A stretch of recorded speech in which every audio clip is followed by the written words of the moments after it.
Can I talk to somebody tonight who is hungry for more? Somebody who knows there's more to life than just waking up, clocking in, going through the motions. Somebody who says, I want a deeper connection with God.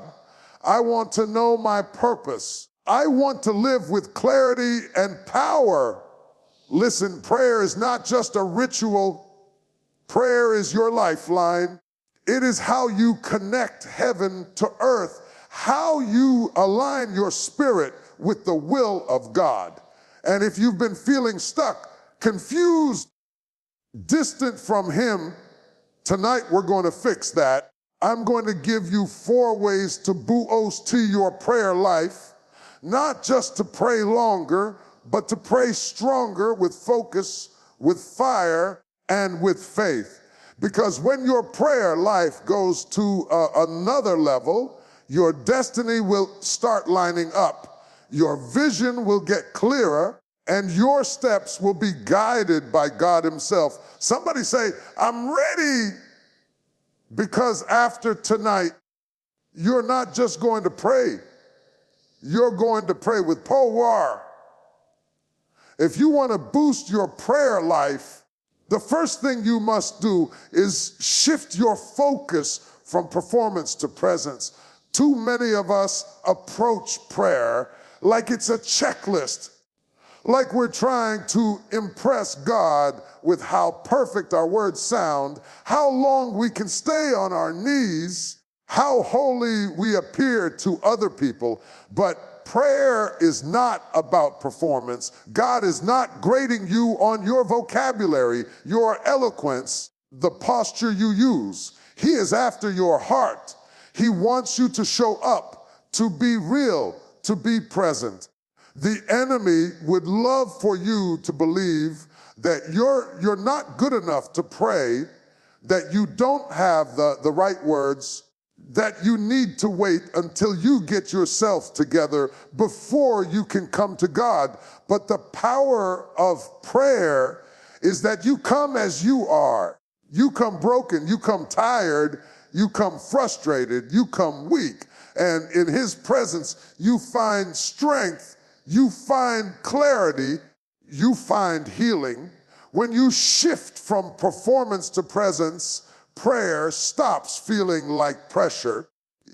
You don't have to perform for the one who already knows your every thought before you speak it. You don't have to try to impress the one who formed you in your mother's womb. This is why Jesus said, when you pray, go into your secret place and talk to your Father who sees in secret. He wasn't saying that you can never pray publicly. He was teaching that prayer is not a stage show. It's not about putting on a mask of spirituality so that other people will think you're deep. It's about intimacy with the one who loves you. Presence is what changes you, not performance. You can perform all day and never touch heaven, never hear His voice, never sense His direction. One moment in the presence of God can shift your entire life. One moment in His presence can break addictions and can release burdens, can give you answers you've been searching for. And when you understand that prayer is about presence, you stop rushing through it. You stop trying to get it over with. You learn to linger. You learn to wait. You learn to sit still and let His Spirit speak to you. Presence requires honesty. God doesn't want your polished version. He wants your raw, unfiltered truth. If you're angry, tell Him. If you're scared, tell Him. If you don't understand what's happening in your life, pour it out. David in the Psalms prayed prayers that were messy, prayers that were emotional, prayers that sounded like he was at the edge of his sanity. And yet God called David a man after His own heart. Not because David was perfect, but because David was present. When you stop performing, you can finally hear him. Sometimes our performance is so loud, we can't even sense his whisper.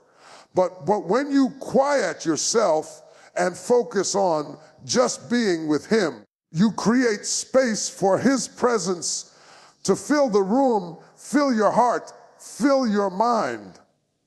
That's when prayer becomes a conversation, not just a monologue. That's when you stop talking at God and start talking with him. That's where transformation happens, not in the performance, but in the presence. One of the most powerful shifts you can make in your prayer life is learning to pray with purpose, not just pattern. Many of us were taught prayers as children, maybe a bedtime prayer, maybe a quick blessing over food, and those patterns can become so familiar that we end up repeating words out of habit without thinking about what we're saying. Prayer was never meant to be an empty routine. It is meant to be alive, intentional, and focused. When you pray with purpose, you are not just talking to God about random things. You are directing your words with faith and expectation, aiming them toward the very areas where you need God to move. Praying with purpose means you stop treating prayer like a ritual and start treating it like a weapon. You are not just whispering into the air, you are declaring heaven's agenda over your situation. You are pulling down strongholds. You are calling forth the promises of God. This is why James said that the effective, fervent prayer of a righteous person avails much. Prayer that is targeted, prayer that is intentional, prayer that comes from a heart burning with desire, that kind of prayer moves mountains. When you pray with purpose, you stop being vague. You start being specific. You don't just say, Lord, bless me. You say, Lord, guide me into the right opportunities that align with my purpose. Lord, give me wisdom to handle this decision. Lord, heal this broken relationship. Specific prayers lead to specific answers. Jesus often asked people, what do you want me to do for you? Not because he didn't know, because he wanted them to clarify their faith and name their need. Purposeful prayer requires you to identify what you are truly asking God to do. Praying with purpose also means you align your heart with what God desires, not just what you want in the moment. Sometimes our prayers are unfocused because we are praying from a place of emotion or urgency rather than clarity. When you sit with God and ask him, Lord, what is your will in this situation? Your prayer life takes on power. Purposeful prayer is not just about telling God your wish list. It is about partnering with him to see his plans come to pass. Another thing that happens when you pray with purpose is that your faith gets stretched. When you get specific about what you are believing for, you are putting a demand on your faith. You are stepping out of generalities and into boldness. You are saying, God, I trust you enough to name this thing. I trust you enough to expect you to move. And when God answers, your faith grows even more because you can see clearly how he responded to what you asked.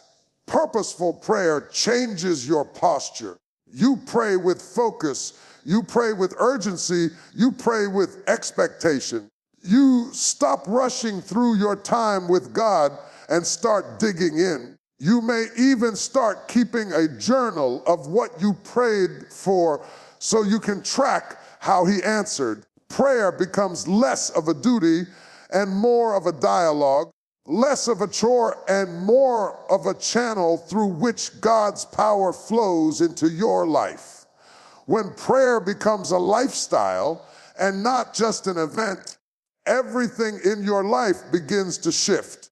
Too many of us treat prayer like a fire extinguisher, something we only reach for in an emergency when the flames are already out of control. But prayer was never meant to be a last resort.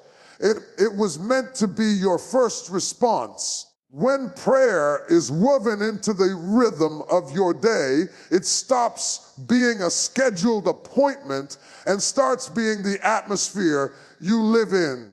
You don't just pray in the morning and check it off your to-do list. You carry prayer into your commute, into your workplace, into your conversations, into your decision-making. Prayer becomes as natural to you as breathing. Living a life of prayer means you refuse to compartmentalize God. You stop saying, this is my spiritual life, this is my work life, and this is my family life. Instead, you invite him into every space, every situation, every thought. You begin to see prayer not just as something you do, but as the way you stay connected. Just as a branch cannot survive without staying connected to the vine, you cannot thrive if you are disconnected from the source of life. Prayer keeps you attached, keeps you nourished, keeps you aligned. When prayer is a lifestyle, you stop feeling guilty for not having the perfect prayer session. You learn that prayer can happen anywhere, in your car, while you wash dishes, while you walk down the street. You whisper prayers under your breath during a meeting. You turn your worries into prayers before they turn into anxiety. This constant conversation with God keeps your heart soft, your mind focused, and your spirit sensitive to his leading. This kind of prayer life is what Paul meant when he said, pray without ceasing. He wasn't telling you to spend every minute of the day on your knees. He was teaching you to stay in a posture where your heart is always open and attentive to God's voice. It's about being so in tune that even in the middle of your day, you can feel when he's prompting you, correcting you, encouraging you. Prayer becomes your anchor when things are chaotic, your safe place when you are overwhelmed, your source of courage when you are afraid. A lifestyle of prayer also transforms your relationships, because when you are constantly in conversation with God, you become slower to speak and quicker to listen. You are more compassionate because you've been with the one who is love. You are less likely to react in anger because you've been reminded of grace. Prayer becomes the filter through which you respond to life. And when you make prayer your lifestyle, it becomes harder for the enemy to catch you off guard. You are not waiting until you are in trouble to cry out to God. You are already walking with him. You are already armored up. You are already listening. Your spirit is already tuned in to the frequency of heaven, so you can recognize when something is out of alignment and respond in faith instead of fear. Prayer becomes a shield around you, guiding force within you, and a constant source of strength no matter what season you are in. One of the greatest breakthroughs in prayer comes when you move beyond asking God to simply bless what you want and start asking him to align your will with his. Prayer is not just about convincing God to do what you think is best. It is about surrender. It is about bringing your desires, your plans and your timing to the altar and saying, Lord, not my will, but yours be done. This is one of the most difficult but most powerful places you can reach in your prayer life because it requires trust. It requires you to believe that God's thoughts are higher than your thoughts and his ways higher than your ways, even when you don't understand what he's doing. When you pray this way, you start to notice a shift in your perspective. You stop coming to God like he is a vending machine where you put in a request and expect to get exactly what you asked for on demand. Instead, you approach him like a father who knows what you need better than you do. There are times you may be praying for something that seems good, something you are convinced you cannot live without. God may say no or not yet. And that's where alignment comes in. Prayer is where you process your disappointment, where you bring your confusion, and where you let him reshape your desires until they match his plan. Aligning your will with God's will doesn't mean you stop asking boldly. It doesn't mean you stop believing. It means you pray with open hands. You pray with a heart that says, God, if this is not what you want for me, close the door and redirect me. And if this is what you want, give me the strength to walk in it. This kind of surrender brings peace even before you see the answer, because you know that your life is in the hands of the one who sees the end from the beginning. This is what Jesus modeled in the Garden of Gethsemane. He prayed with such intensity that his sweat became like drops of blood, yet his prayer was not just for deliverance, it was for alignment. He said, if it is possible, let this cup pass from me. Nevertheless, not as I will, but as you will. That is the prayer of a surrendered heart. That is the prayer that says, God, even if this costs me something, even if this hurts, I want your will more than I want my comfort. When your will aligns with his, you stop fighting battles that were never meant for you. You stop chasing doors that were never meant to open. You stop wasting energy trying to force outcomes that are not part of your destiny. You begin to walk in a flow where God's timing and your obedience meet. And that is where supernatural favor is released. Alignment brings clarity. It brings direction. It brings protection from things you don't even know you should be protected from.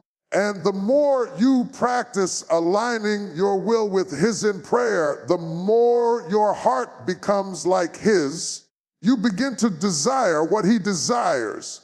You begin to love what he loves. You begin to say yes to what he is saying yes to and no to what he is saying no to. Prayer stops being about bending God to your plans and becomes about transforming you until you are fully yielded to his purpose for your life. When you begin to expect the answers and move by faith, prayer stops being a one-way conversation and becomes an engine that drives action. Too many people pray, but never expect anything to happen. They send words up to heaven, but leave the place of prayer doubting that God even heard them. Faith is the bridge between what you prayed for and what you will see manifest. When you pray with expectation, you rise from your knees looking for the answer, watching for the opportunity, staying alert for the open door. You refuse to settle for the idea that prayer is just a ritual meant to make you feel better. You believe that when you speak Heaven hears, and when heaven hears, something begins to move. Expectation changes the atmosphere of your prayer life. Instead of praying out of fear, you pray out of confidence. Instead of speaking words that are heavy with worry, you begin to speak words loaded with faith. You pray as if you know that God is faithful. You pray as if you know that He has already gone before you. You pray as if you know that nothing is impossible for Him. This kind of prayer pulls you out of passivity and into action, because faith without works is dead. You do not just sit back waiting for something to fall into your lap. You take the steps you can take while trusting God to do what only He can do. When you expect answers, you are willing to prepare for what you prayed for. You don't just pray for a job and then sit at home waiting for the phone to ring. You polish your resume, you apply for positions, you get ready as if the breakthrough is on the way. You don't just pray for healing and keep speaking sickness over yourself. You start declaring wholeness. You start adjusting your habits. You start aligning your life with the miracle you are believing for. Expectation makes you proactive. It makes you ready to move when the answer comes. And when you move by faith, you stop being paralyzed by what you cannot see. Faith is the substance of things hoped for and the evidence of things not seen, which means you may have to step out even before everything makes sense. Sometimes God will answer your prayer by giving you an instruction instead of an instant result. When you are walking by faith, you obey even when you don't understand the full picture. You trust that each step will reveal the next. Faith-filled prayer gives you the courage to act on what God spoke, even if no one else believes it. This kind of expectation also makes you persistent. If you don't see the answer right away, you don't give up. You keep knocking, you keep seeking, you keep pressing, knowing that delay is not denial. Your faith fuels your persistence, and your persistence positions you to receive. You understand that God may be working behind the scenes, orchestrating details, preparing you for what you asked for, so that when it comes, you are ready to handle it. And as you keep expecting, keep moving, keep believing, your prayer life becomes a cycle of faith and fulfillment. You see God answer one prayer, and it strengthens you to pray bolder prayers. You see Him open one door, and it gives you courage to walk through the next. Your faith grows stronger, your prayers grow deeper, and you begin to live in a rhythm where you are not just talking to God, you are walking with Him, trusting Him, stepping into the destiny He designed for you.